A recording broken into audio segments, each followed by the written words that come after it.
GG everybody. Welcome to what's going to be another great DevNTell.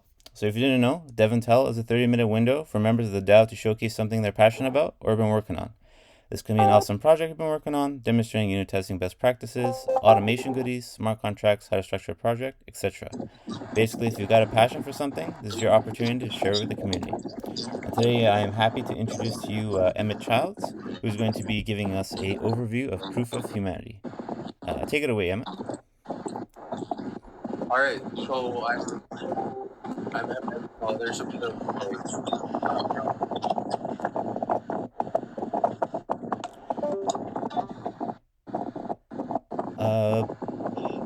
Gang, if you're not Somebody speaking, has their mic on. yeah. Is that on my end or? Okay. No, we're good. We're good. All right. All right. So I'm Emmett, head of developer relations for Kleros, and Proof of Humanity is one of our newer products and also one of our most ambitious. So I've been working, contributing to it specifically on like the integration side, awareness, outreach, and everything. Yeah, pretty excited to show you where we are, where we're going. I'm gonna go through a bunch of stuff. All these tabs you see here will eventually be relevant. We'll go through a bit of slides, not too many, and we're gonna do a quick smart contract test as well towards the end. And if you stick around to the end, I'll be showing you how the attendees here could be able to get free Proof of Humanity profiles. But all right, let's get started. So Proof of Humanity is curated list of humans. So a Sybil-resistant list of humans basically, and the way we're able to achieve that is through dispute resolution using Kleros and a request challenger model, which I'll be going over in these slides. So these slides are pretty long, but just to get to the gist of it, we use a optimistic request challenger model. So what that means is in order to be curated into the list of humans, you submit your profile. There's a challenge period of 3.5 days. If no one challenges you within that period, you're automatically added to the list and assumed to be a legitimate human. If you are challenged, then it goes into the dispute resolution process. And once a verdict is out, either side would be able to raise an appeal. Like if there's any fishy stuff going on with the dispute resolution process and the voters in the first round, appeals are always possible, thus escalating what we call a Schelling point game at Kleros. I can answer some questions about the court system during the Q&A part, but for now, let's stick to Proof of Humanity. So what if I'm challenged? Yeah, so here, a dispute will be created in Kleros court. You can provide evidence on your side. The challenger can also provide evidence on their side. Challenge a profile in the pending registrations phase. So I'll be showing you this on the UI as well, of how to like filter and like how to inspect different profiles to see if they're compliant.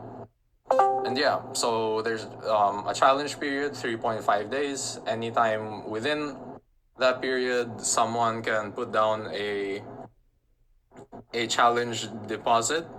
So there are two deposits. There are a bunch of deposits associated with Proof of Humanity, the registry. So in order to get in or to submit your profile, there's a deposit of 0.125 ETH, and there was also this changing soon. There was a governance proposal to lower this to 0.055, and there's also an associated arbitration fee that pays out the jurors from the Kleros court that are drawn in for cases, and there's a challenge deposit for anyone looking to challenge you, just to make sure that there's no griefing that happens, because otherwise anyone would just be able to arbitrarily challenge. But a bit of game theory to it, if the deposit is high enough, then there's an incentive to challenge properly.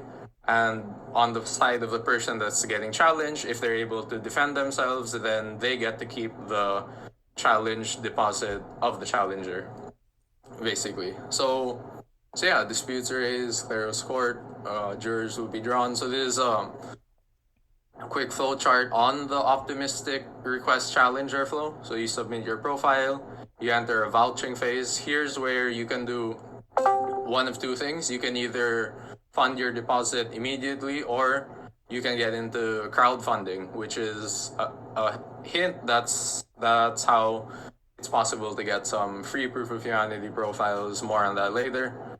Vouching. So this is where the web of trust comes in, where in order to get into the registry, you need to know someone in the space or personally who can vouch for you as a real human. You can do the same, and so on and so forth, until it's these small clusters within the registry of people that know each other, people that are vouching for each other. So yeah, challenge, appeal. There's more of the court stuff. Let's go into the UI for a bit. So how proof of humanity, how we prove humanity, to put simply, is through reverse Turing test, which is just like a fancy way of saying captchas, like proving that you're not a robot. So let's take see an example from the man himself. I certify that I am a real human and that I am not already registered in this registry. I certify that. So here we can see a bunch of requirements that are met. You can see that he's saying the phrase that's required to get in. I certify that I'm a real human and not already registered in the registry.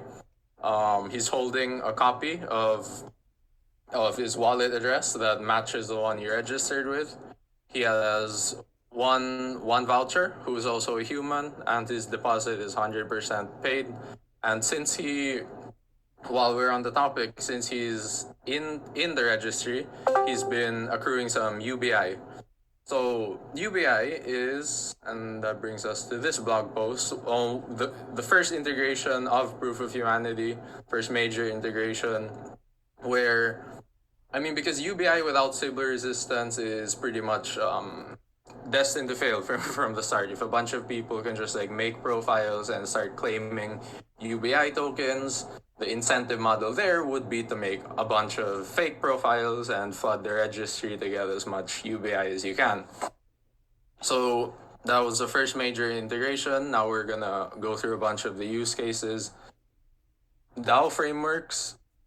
So another thing that proof of humanity was quick to adopt, like right after it was developed, we spun it off into its own DAO, and in that DAO it incorporates a one person, one vote governance system. Not ideal, but more on that later if anyone has questions on that. Better funding mechanisms.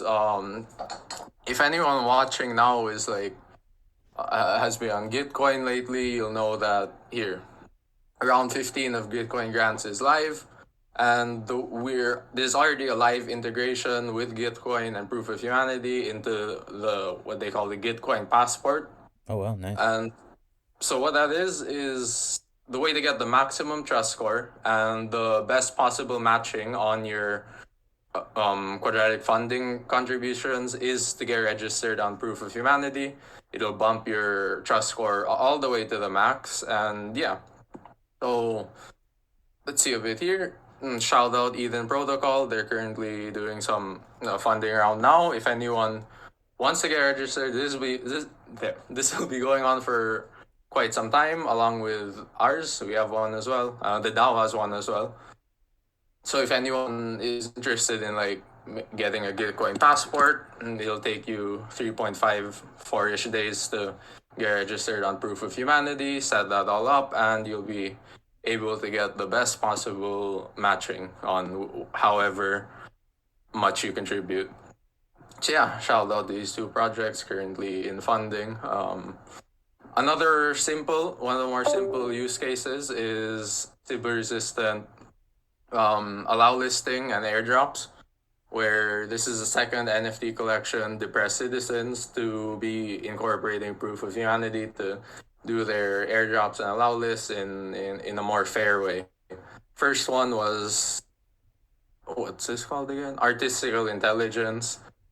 Art made by AI, that's cool as well. And all these links I'm showing, I prepared like a quick blurb, so I'll just like paste those in later in the chat. So yeah, another thing that'll be included if you want to read on more, there's no shortage of proof of humanity content on the Kleros blog. There's an FAQ getting started and explain there and everything. But okay, so my main goal with promoting proof of humanity, of course, is to promote it as the building block of Sybil-resistant applications in Web3. So how exactly do you go about doing that? Well, it may be simpler than you think. All right, hold on. So yeah, quick test case here. If anyone's familiar with Foundry, Forge, I'll just walk through it real quick. So this testing, this is a simple storage kind of contract where you set a message and then it replaces the string. If it's set by a human, set message Joe, then it goes through. This address here that I'm pranking is a random address registered on proof of humanity. If this is a random address that's not registered, then someone tries to set a message and it reverts as expected. We're gonna go through the code real quick. So yeah, this is about it. You set up an interface that is able to interact with proof of humanity. You call the isRegistered function, and it's just like any other ownership modifier. Plug it in, and this function here will only be callable by a real human. Simple interface as well. Yep, simple test case. So yeah, that's about it. For the integration side, at least on the getting started, I do have a more complex document over here which is like a technical integration doc. It goes over how you can query like the subgraph and everything to consume the data like on a bigger scale, or alternatively, you saw the interaction with it with isRegistered function through a smart contract. Same can be done with like your script, Ethers.js, or whatever framework you're working with. Just yeah, you can run on Node backends, you can run on like front ends. As long as you're able to access this function, you can pretty much add a Sybil-proof login to just about any application. Proof of Humanity v2, this one's what I'm most excited about. So if we go back to the use cases thing, most of these have been tackled. The one person, one vote, quadratic funding. I'll show some other integration partners that are doing self-sovereign identities, reputation systems. But what I'm excited for V2 is soul-bound IDs. So the way it works now is one human, one address, and that's it. So back and forth, humans forever linked to one address. Some of the pain points in the V1 system is like human error. What if someone just loses access to their account? Then they're gonna have to re-register, have the pointer to their other like humanity, you could say, challenge that and everything. So it's a headache. Where in V2 there's gonna be a soul-bound, what we call humanity ID, which is generated from a wallet address. So same as here. You register an address, but then an extra step is that it generates a unique, and we can see this in the V2 UI, it generates a unique humanity ID. So if I lose this account, for example, all I'd have to do is basically like prove that it's pointing to this one, have this one removed, and then point a new address to the same one that I had been registered to. Why this is really exciting is because this opens up the use case. I'd argue an almost never before seen use case, which is social recovery of wallet addresses and assets pertaining to them. So since this is a pointer, it could a soul-bound ID. I'm sorry. You can basically keep track of and recover your any reputation scores, any assets, tokens, anything associated with whatever the soulbound ideas that you get. And another neat feature of V2 is multi-chain. So each registrant will be on a unique home chain, so you can register on Gnosis, for example.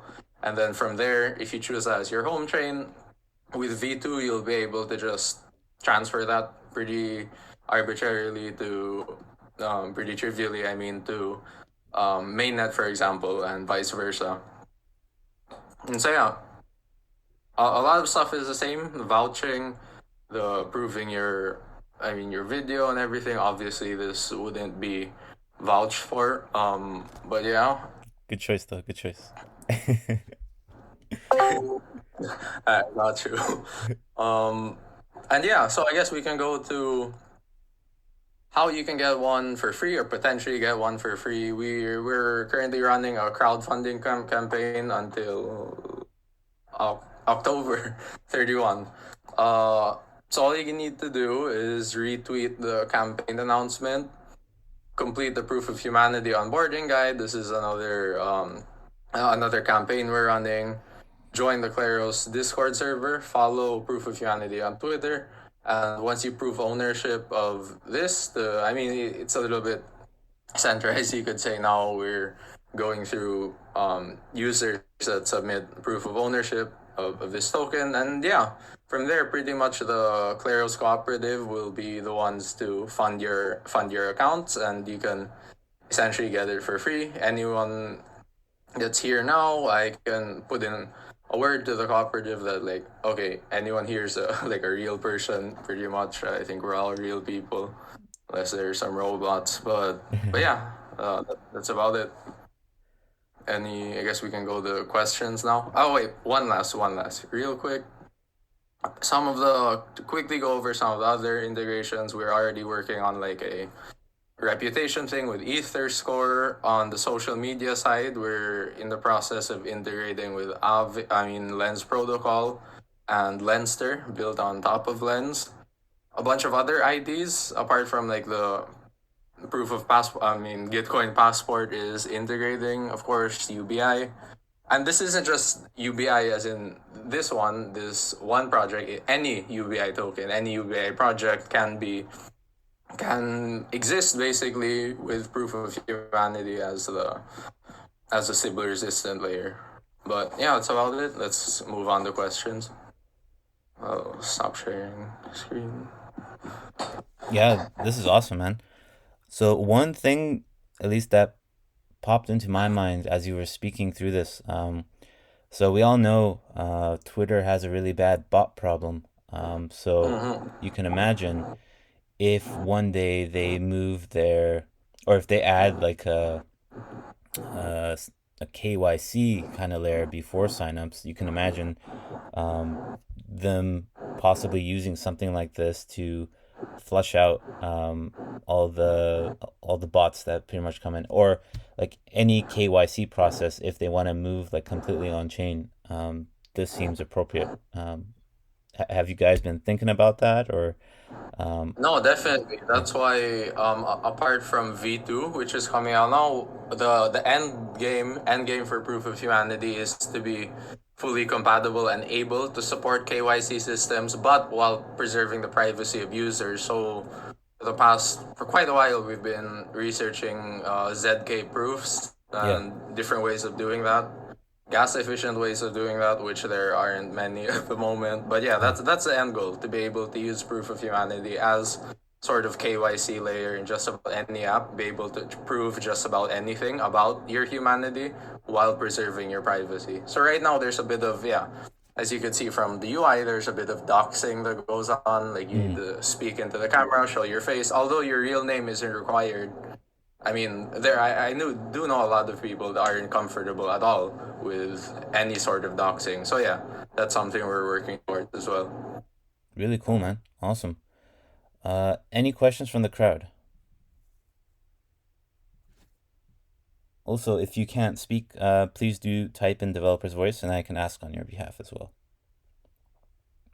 Let's see, Brian 5, I think. I guess while we wait for Brian to type out his question, uh, how can okay, so we're in developer DAO, right? So we're all builders and dreamers, right? If folks want to hop on and help continue out the building of proof of humanity, is there a way for them to do it in an open source manner, or are you guys hiring? Can you speak a little bit about that? Yeah, so a bunch of ways. Currently, we're in a bit in a weird sort of limbo because we're trying to sprint out Proof of Humanity V2 along with Kleros V2. So both of those protocols are open source along with all our other repos. But for the meantime, while we're sprinting those out, it's a bit closed. But that is a nice, it's not closed source. We're just Yeah. like not too. It's not first priority to like take on contributors, but that does segue into something else. A big project that I've been working on pretty much since I've joined, which is a dedicated contributors program. So in the meantime, like I said, this won't be launching any time. Kind of soon. Barring like any delays in V2, you'll be able to onboard if anyone wants to get onboarded in advance. We'll have some like dev dev work for you guys to work on. Yeah, completely incentivized through a bunch of different apps, feature sh OpenQ. We're still iterating on that, but yeah. So open source contributions are of course welcome even in this stage. There may Mm-hmm. just be a bit more like negotiations and stuff to get yourself assigned to an issue Right. are and yeah, I can send some links as well. The blurb I was talking about, from here pretty much you'll be able to find everything else you need. And just a quick note on this, for the quickest updates on Proof of Humanity V2 and like everything Kleros and decentralized arbitration, best place to reach us is actually through Telegram. I know this is probably not everyone's super thrilled to hear this, a lot of their Discord users, but I mean, it is what it is. It's worked better for us in our experience, so yeah. Dope. I guess coming back, like what kind of brought you into developer DAO? I realize we didn't get to this question in the chaos of us figuring out our screen share, but maybe you want to kind of share what brought you into the community here. Awesome. So it all started from my panel interview actually to get into Claro. So as I put on the spot, the tech lead pretty much just asked me, "All right, so this is a panel interview. We have one question. What are you gonna be doing for the next year?" And then so I had to brainstorm on the spot, and I was like, you know what? um, Developer experience is all about, well, getting developers involved, making contributions as seamless and as rewarding as possible. And I feel like the best place to start would be Developer Now, since it's like such a vibrant community. It's been popping off ever since it launched, basically. And so I hit up Nader on Twitter, got like a free mint basically, and yeah, been pretty active ever since. First thing I took on was the mentorship program. And after that, I started contributing to Eden as well. And yeah, the rest is history. Well, that's awesome, man. So they basically were like, okay, tell us what you're gonna do for the whole year. If you say the right words, we'll give you a job. Yeah, pretty much. Sweet. uh, good stuff. Uh, we have about 6 minutes left booked. Gang, is there any questions from the crowd you'd like to ask Emmett about proof of humanity, Kleros, anything of the sort? I'd love to hear more about Kleros. I don't know much about it. Yeah, for All sure. right. Elevator version or like convoluted version? Uh, Either. All right, I'll try to meet in the middle. So Kleros is a dispute resolution protocol that um, basically game theory is king in Kleros. We believe that if the economic incentives are right, you can have a structured arbitration system completely decentralized without needing to prove any credentials or show any identity. So the way that works, there's the main Kleros court, and then it's divided into a bunch of different subcourts. Users can stake the native PNK, the Kleros token, into any subcourts that correspond with their skills. So let's say you could stake into the blockchain development subcourt. You could stake into a marketing subcourt, and so there's no verifications or stuff that goes through that. This is where the magic of game theory comes into play. Once you stake into a subcourt, you're eligible to both win rewards from successful arbitration, and you're also at risk of getting slashed, getting like a decent chunk of your stake slashed. So if like I'm skilled in blockchain, for example, I'm not gonna stake in the video editing subcourt, because if I do, I'm just griefing myself basically. I'm gonna not know what's going on in disputes that arise in like video editing, for example. So the longer I stay there, the more money I lose. The longer I stay in a subcourt that I'm skilled at, the more I stand to gain in the long term. Of course, not financial advice, but you can see how that plays in. And so arbitration, one of the first few questions I get is what if you just vote with the majority basically, and like game, or what if you get bribed and stuff? That's where the appeal system that I mentioned earlier in the flowchart comes in. So yeah, you could pretty much just vote with the majority on the first round, but if you do that, then you're at risk of losing your stake if an appeal comes in, and yes, if an appeal comes in, you're not a part of the next round. So you could vote maliciously in one round, someone makes an appeal, and a new set of jurors are drawn at random. So we do have like sortition for this to make sure it's always random, and a larger set of jurors. So let's say a case starts out three jurors, they all get bribed and vote maliciously. The victim makes an appeal, all of those guys are out, a new set of jurors are drawn in, and more. So from three, it goes to like six, for example, and so on. Oh, thank you. Yeah, that sounds pretty cool. Interesting. Yeah, for sure.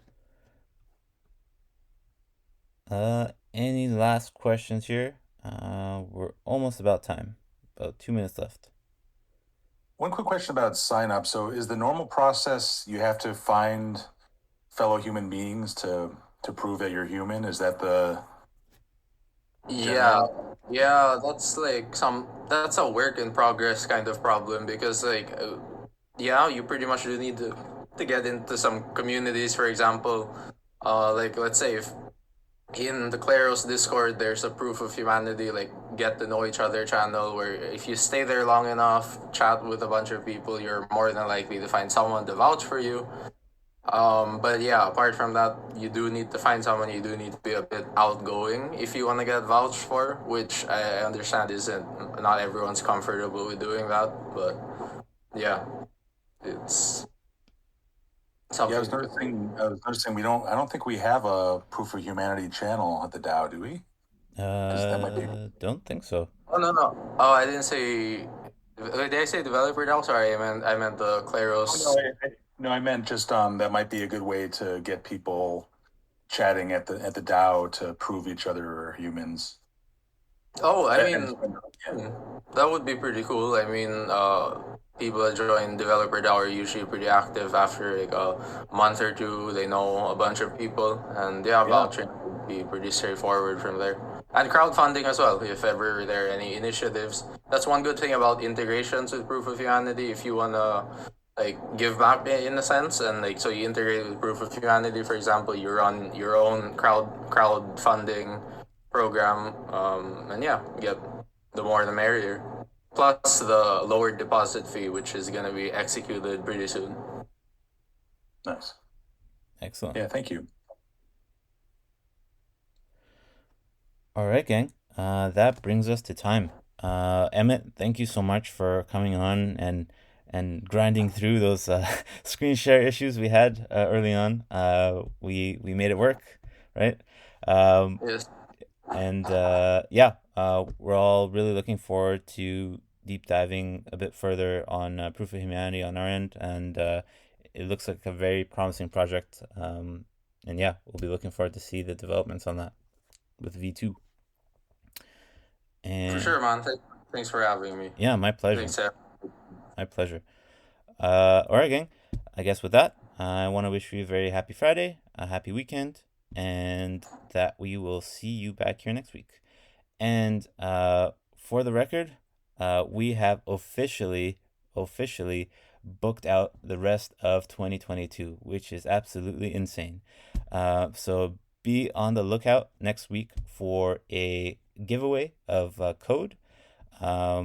You'll see more of it likely on Monday, but till then, I will be dropping a link for POAPs for you all to claim in the developer chat. I'll also post it in the general chat just in case it gets lost in the wind. And Emmett, I will give you your special kudos for coming on DevNTell. Yeah, I love those. We're actually looking at the integrate with them. Bit of a spoiler, but yeah. You heard it here first. There you go. There you go. A bit of alpha. But yeah. Awesome. Cool. All right. Thanks everyone for coming. I guess I'll. Yeah. All Yeah, right. thank you very much.